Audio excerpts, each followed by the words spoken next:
नमो तस् भगवतो अरहतो सम्मा संबुद्धस्स।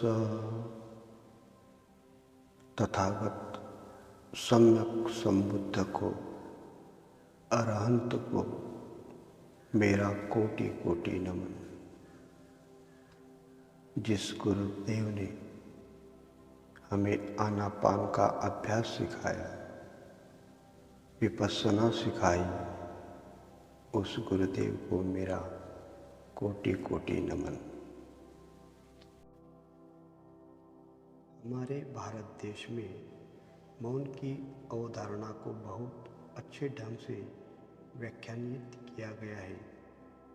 सामान्यतः मौन का अर्थ चुप रहने से या वाणी को विश्राम देने के रूप में समझा जाता है, किंतु वास्तव में ऐसा है नहीं। मौन की आदर्श अवस्था वही है जब हम अपने मन पर अंकुश लगाने में सफल हो सके।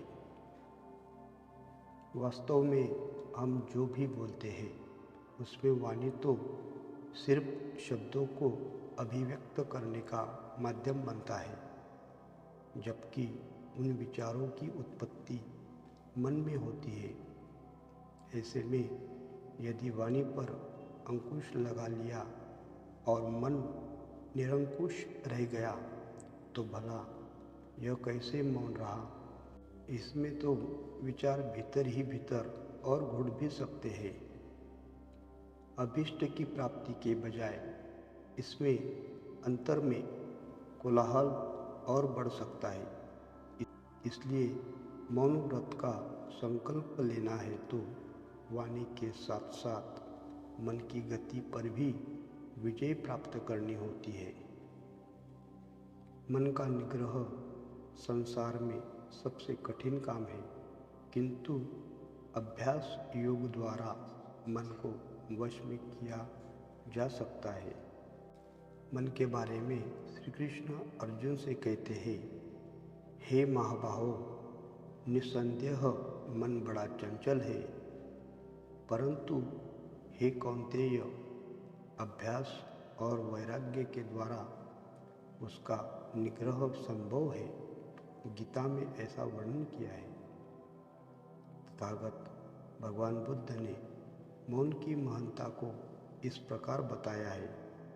संसार एक विडंबना है।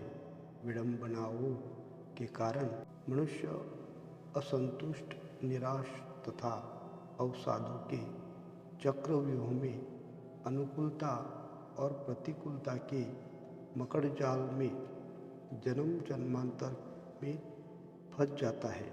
इन संकटों से मुक्ति चाहते हो तो प्रत्येक स्थिति में शांत रहकर परिस्थिति को समझो और चुप्पी साधो।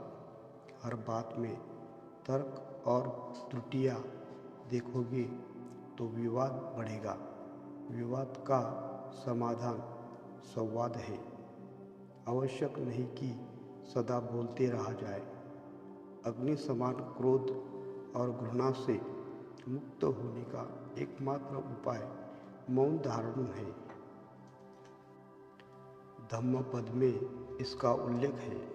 मौन अवस्था वास्तव में एक कठोर साधना है। जिसने भी साध लिया उसने इसके फल को जान लिया। यह साधना निश्चित रूप से फलदायी होती है।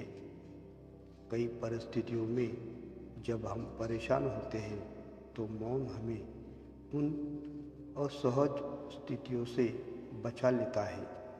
जैसे जब किसी के साथ हमारा विवाद होता है तो सामने वाले के कटु वचनों के प्रत्युत्तर हम भी ऊंची आवाज में कड़े जवाब देने के लिए तत्पर होते हैं।